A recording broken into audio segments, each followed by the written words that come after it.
Over the past few years, I've been showing behind the scenes of video games, including developer tricks that often create illusions to trick the player into thinking something's happening when really it can be quite the opposite. One of the first things we see when we're loading up our favourite video games is of course the title screen, and believe it or not, these illusions often start right here, way before the gameplay ever begins. So in this video, I thought we'd do something a little bit different and take a look at what's hidden beyond these in the places you'd never normally see. I do apologise to my subscribers who have been watching the channel for a while. You may see some that I've already shown in episodes of Slipping Out, however there are a couple of new ones too, and maybe if the video does do well, I'll create a follow-up video with your suggestions. Anyway, back in the early days, many a title screen would simply be a 2D text layered over a 2D background image. It was that simple. However, fast forward 6 years and we now have the camera panning around playable areas of the map with fully 3D text. Not in all instances, obviously, but in this example it was anyway. Though some title screens are not always as they seem. Take for instance this Resident Evil 3 Remake title screen, which appears of course to be the section of map just outside Jill's apartment. However, when we move the camera back, a lot of the map is missing, mainly because it doesn't need to be there. Obviously, not all title screens are taken from sections of map. Take for instance this shot from Resident Evil 2 Remake, which appears to be looking over a 3D model of Raccoon City. Well, you may be surprised to find out that this isn't 3D at all. In fact, what this is multiple 2D images of the city placed behind each other. Most of the images being the same, just with extra parts on top, such as water tanks, billboards, and the skyscrapers in the background. Great work by the developers to get this neat little trick and illusion to look so damn good.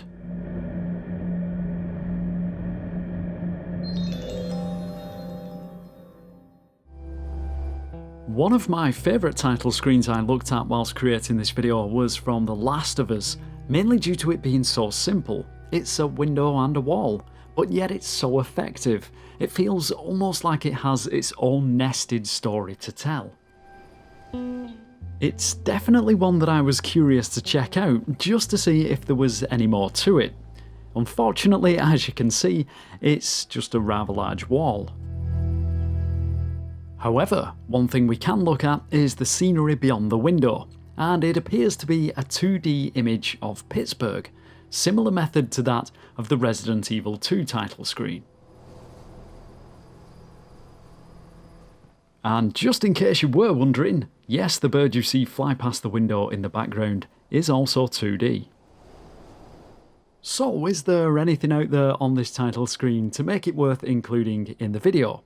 Well, if we spin the camera around and take a look behind us where we never normally get to see, we can find this, and let me get this right, Icosagon.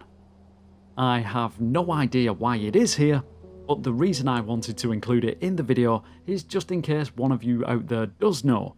Leave a comment if you do. An episode of Slipping Out that unfortunately failed to fully materialise late last year was that of Observer. However, I did manage to hold on to some of the footage, and I'm glad I did because this one is pretty bizarre. It appears we're looking over the top of some buildings, probably the apartment blocks where the storyline takes place. However, these are just empty. In fact, most of the buildings below are just the outer walls. No interior, windows or doors, which I can understand.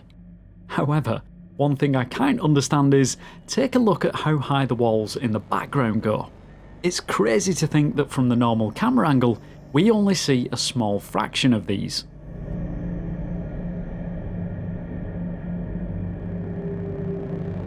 Something else that seems fairly bizarre is if we spin the camera around, we can find this whole place is within a sky dome, which looks as though it has some sort of industrial style buildings on it.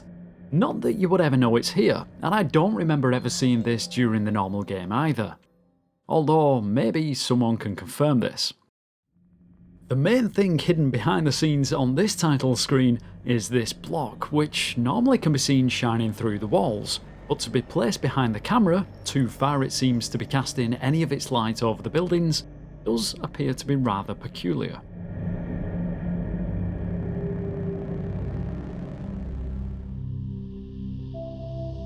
The final title screen we'll be taking a look at in this video is from Mass Effect, and it's probably my favourite so far, because there's way more going on here than meets the eye, especially as this is pretty much normally all we would see.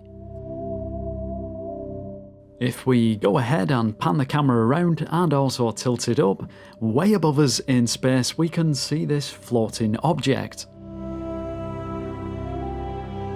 So what is it?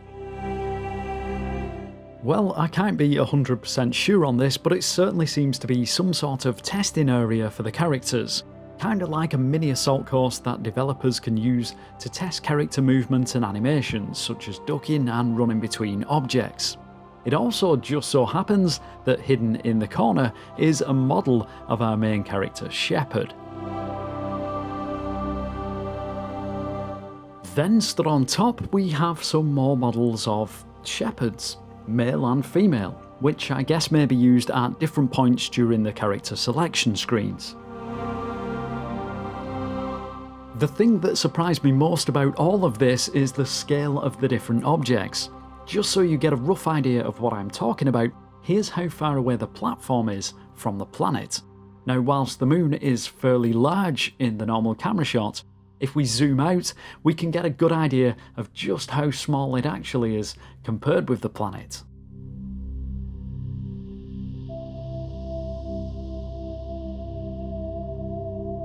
So pretty damn small it would seem, but that isn't to say the planet itself is big. Just to put this in perspective, I flew over the model of Shepard.